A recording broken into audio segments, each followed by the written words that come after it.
Hello again, I am Blunty, and today I did something I didn't think I was going to do. I downloaded this, which is Pokemon Shuffle, Nintendo's first freemium game, the first game with microtransactions in it. And I am an old school gamer, and that means, in general, that I react quite poorly to microtransaction based games. I come from a world where you buy a game, you play a game.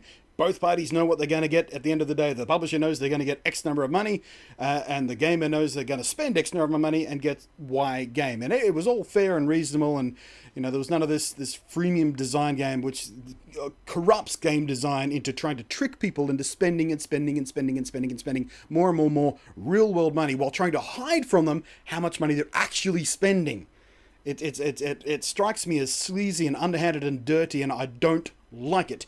However, I decided to give Pokemon Shuffle a go because, well, I'm a big Pokemon nerd, basically. And I was watching some Twitch earlier today, and the people I was watching were originally playing some Pokemon Auras, switched over to Pokemon Shuffle, and I'm watching, well, okay, I'll give it a go. It is free to download. I'll give it a go. I'll prove my point. I'll play it for 10-15 minutes. I'll find out it's a completely crappy, forced, just awful clone of these matching puzzle games, and I'll be able to be sarcastic on Twitter and say, "Ha, Nintendo, you idiots! You've ruined your reputation trying this freemium stuff. I know the shareholders wanted you to try it, but yeah, this is crap. This is awful." And unfortunately, I was wrong. It's not crap. It's not awful. Let me tell you about it.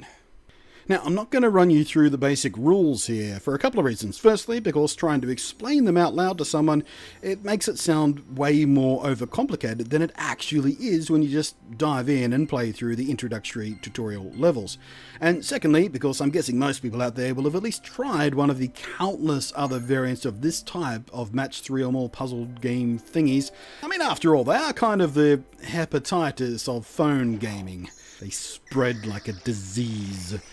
But, while I expected not much more than some Pokemon face graphics transplanted and pasted over what would otherwise be coloured dots, or jewels, or candy, or the skulls of murdered homeless people, or whatever the F-bomb the gazillion copycat games use out there for the iconography in their games. But, to my surprise, and I shouldn't have been surprised, really, I mean, attention to detail is what Nintendo are just crazy good at, but still, this is their first game built on the so-called freemium model, microtransaction games, and I was expecting a bit of a half-assed cash-in, sell-out bit of generic garbage. But as I said, to my surprise, this thing is actually constructed really nicely. There are systems built into the core gameplay that honour many of the established mechanics of the core Pokemon game, so there is definitely appeal there for Pokemon hardcore gamers, and casual alike, I suppose. There's a high amount of polish in the presentation, the graphics, the animations, the sounds are all of typically high Nintendo standards. But most importantly, and kind of annoyingly, because I didn't want this game to be good, the gameplay itself is very well constructed and quite compelling. Your first fistful of matches leads you very effectively through learning the basic mechanics of the gameplay, and it does so without feeling like you're just sort of grinding some annoying tutorial before the real game can start, like far too many tutorial missions feel like in many other games. The concept is simple. You play the match game in which you have a limited number of moves to make in order to defeat the opponent Pokemon. The puzzle itself is constructed using a team of 4 or less of your previously captured Pokemon, each with their own buffs, debuffs, and skills based on their typing and special abilities. These special abilities are usually triggered when you do stuff like match a certain number of them up, or do so in a particular pattern. So much like the main Pokemon games, selecting your team carefully and correctly based on your opponent's strengths and weaknesses and typing is vital to winning. You progress through a kind of simplified overworld with a linear map flowing through a line of challenges. There are also special limited time events, either for a chance to capture a rare Pokemon or win special rewards like extra coins. And of course there will be more of these type of events on a regular basis occurring to make people want to boot up the game daily and check in regularly. And with that mention of coins and systems designed to make you come back and play regularly, we start segueing into the microtransaction stuff. It's actually pretty standard as far as games of this type go. You have a set number of turns, here represented by hearts. Every time you play or replay a level, you burn up 1 heart. The hearts do regenerate slowly over time, so you can play for short stints for free and then just wait while the timer ticks away. And sometimes extra turns will be immediately rewarded in-game.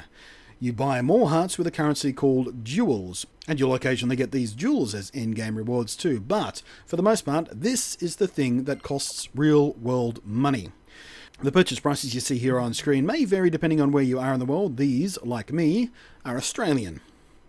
You can also buy more coins with these jewels if you choose. Coins are used to purchase bonuses and buffs before a match to use in the game. Things like earning extra experience points, extra moves, or making the puzzle easier, that kind of stuff. Now, it really is up to an individual to decide for themselves how much this microtransaction crap damages how fun the game is in its own right. Personally, I'm quite tempted to spend real money on this, which really friggin' annoys me. I don't want to encourage this type of cynical money-making nickel-and-dime approach to gaming. I think it's bad. I don't want to give Nintendo an excuse to make more of these games. I want this game to fail, and I want it to fail hard, so Nintendo can tell the effing stockholders that they tried and failed at this microtransaction malarkey, and thus they will never ever be doing another microtransaction-based game ever again. But the fact is, I can tell you right now, with equal measures of joy and white-hot infuriation and dread, this game really is quite good. It's compelling without feeling like I'm being tricked into playing it and continuously spending money like so many other freemium games can be. With a little willpower, I'm quite sure I could be satisfied with just playing what it lets me play for free. Just play in short stints while I'm on a train or something. But I'm also equally sure that while it's still feeling fresh and exciting, I'll probably find a way to justify buying some goddamn jewels. I mean, it is a free download. I play for free. I should at least spend a little money on it. It's only fair to the developers who work so hard making the game as good as it is. They deserve a payday, don't they? In fact, if I don't buy some jewels, it's like stealing from them. I'm literally taking food out of the mouths of the programmers, and I don't feel right about that, so I really should buy some jewels, shouldn't I? God. Pikachu. Damn it. It's good. I didn't want it to be good, but it is good. And now I know I'm going to get sucked into it. Now I'm going to spend money and my addictive personality is going to kick in and I'm going to wind up on the streets thanks to Pokemon Pikachu. Shuffle. Help me.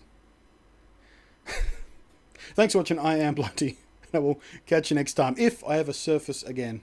You know, I guess I'll start making videos again when I've run out of money to spend on Pokemon Shuffle.